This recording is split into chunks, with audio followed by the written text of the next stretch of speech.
నా ఇంట్లో నిశ్చితార్థం జరిపించడానికి సరే అన్నాను. చివరికది నా ఇంటికే చేటయ్యింది. ఏం మాట్లాడుతున్నావు వదినా? నీ మనసులో ఇంత ద్వేషం పెట్టుకుని వంశీతో జై పెళ్లి కొప్పుకున్నావా? నేనొప్పుకోలేదు. మీ అన్నయ్య మాట కాదనలేక మౌనంగా ఉండిపోయాను, అంతే. ఇప్పుడు చెప్తున్నాను విను. నువ్వు నా ఇంటికి ద్రోహం చేశావు. అలాంటిది నీ కడుపున పుట్టిన కూతురు నా ఇంటి కోడలు కావడం నాకు ఏమాత్రం ఇష్టం లేదు. అంతేకాదు, ఆ పెళ్లి పెటాకులు కావాలని ఆ దేవుణ్ణి కోరుకుంటాను. డ్రైవర్,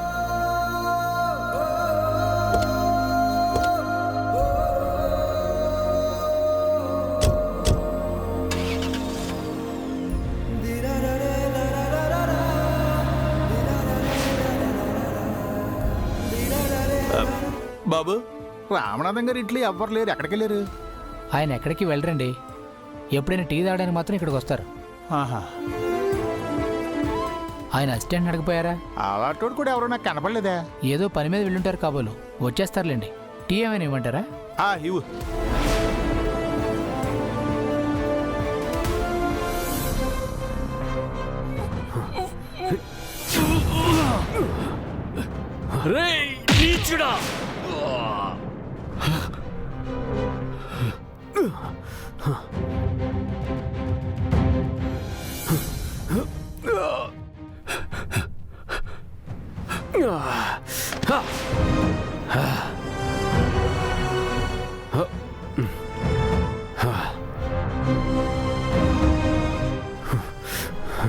రాయ్ అన్నా, వాడు పారిపోతున్నాడు రా, పట్టుకోండి. అలాగే అన్నా.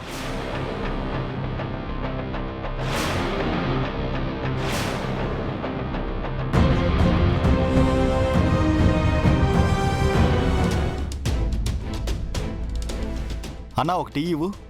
ఇస్తాలే గాని రామనాథం గారిని చూసావా? ఇంట్లో లేరంట. వీళ్ళు ఆయన కోసమే వచ్చారు. రామనాథం గారా? ఇందాకడే వాళ్ళ పెరట్లోంచి కంగారుగా వెళ్ళటం చూశాను.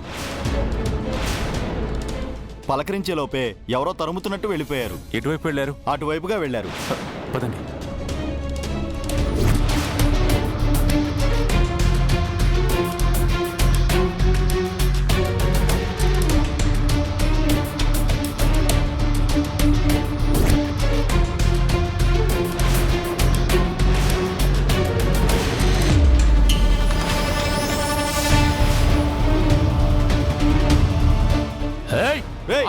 ఆగరా, ఆగో.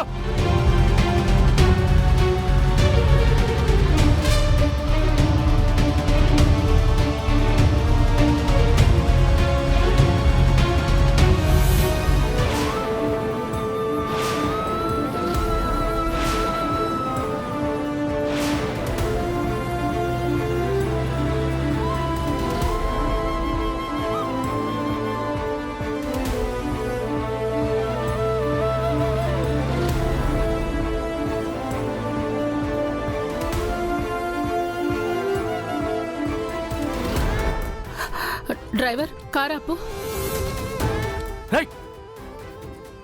రే, ఇటు వెళ్దాం పదరా.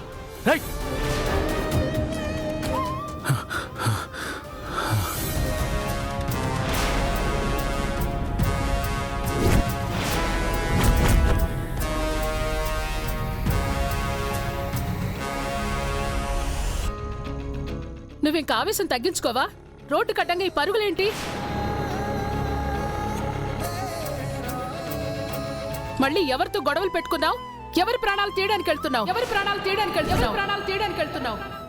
తీసిన ప్రాణాలు పోగొట్టిన పరువు చాలదనా ఇలా రోడ్డున పడ్డావు? మీ పెదనాన్నేమో తన తర్వాత ఇంటి బాధ్యతలు తీసుకునేది, కుటుంబాన్ని నడిపించేది నువ్వేనన్న నమ్మకంతో అన్ని బాధ్యతలు నీకు అప్పగిస్తుంటే నువ్వేం చేస్తున్నావు? ఇలా రోడ్డు మీద పడి గొడవలు చేస్తున్నావా? ఇంట్లో ఉన్న సమస్యలు చాలక కొత్త సమస్యలు తీసుకురావాలని చూస్తున్నావా? అసలు ఎలా చెప్తే బుద్ధొస్తుంది నీకు? అమ్మగారు,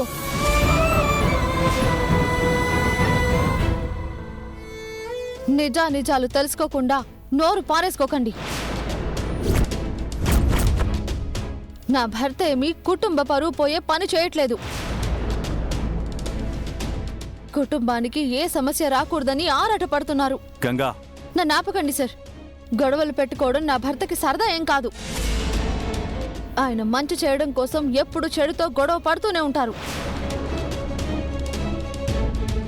ఆయనని నమ్మిన వాళ్ళ కోసం ప్రాణాలు ఇస్తారు కానీ ప్రాణాలు తీయరు. ఆయన మీకు మంచి చేసేవాళ్ళు చెడ్డ వాళ్ళలాగా, చెడు చేసేవాళ్ళు మంచి వాళ్ళలా కనిపిస్తున్నారు. నోర్మయ్, నోర్మయ్, నోర్మయ్.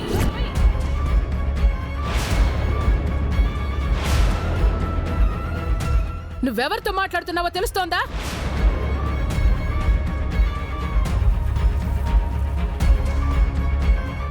ఏం రుద్రా, నువ్వు నేరుగా నన్నేమీ అనలేక నీ భార్యతో నానా మాటలు అనిపిస్తున్నావా? ఇదేనా ఇన్నాళ్ళు నువ్విస్తున్న ట్రైనింగ్? మీరు నడి రోడ్డు పైన ఆయన ఎన్ని మాట్లాడినా తప్పు లేదు. నేను ఎదిరిస్తే తప్పు అనిపిస్తుందా? Stop it Ganga. ఇది నాకు మా పెద్దమ్మకి సంబంధించిన విషయం. మేమంతా ఒక కుటుంబం. ఇది నాకు మా పెద్దమ్మకి సంబంధించిన విషయం. మేమంతా ఒక కుటుంబం, ఒక కుటుంబం, ఒక కుటుంబం. నన్ను కొట్టే తిట్టే హక్కు మా పెద్దమ్మకుంది, కానీ మా పెద్దమ్మను ప్రశ్నించే అధికారం నీకు లేదు. నన్ను కొట్టే తిట్టే హక్కు మా పెద్దమ్మకుంది, కానీ మా పెద్దమ్మను ప్రశ్నించే అధికారం నీకు లేదు. ఏమన్నారు సార్?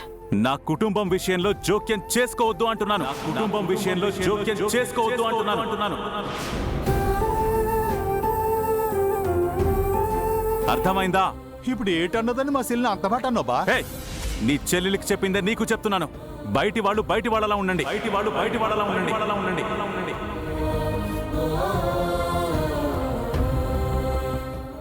నన్ను క్షమించండి పెద్దమ్మా.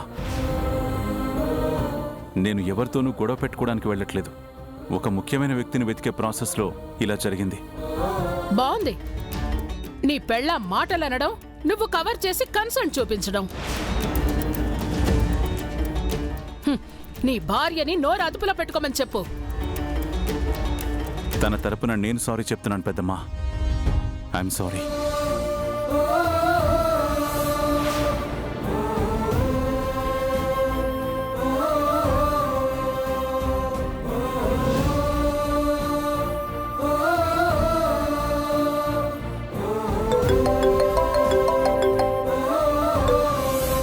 హలో హలో, రుద్ర గారేనా మాట్లాడేది?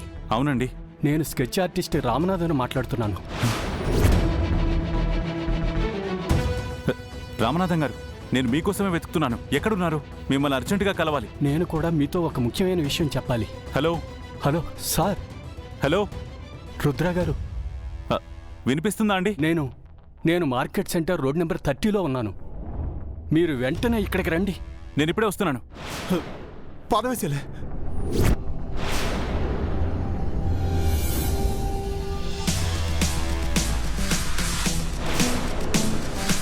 రేయ్, అడుగోరా, పట్టుకుందాం పదా. ఏయ్! పదా.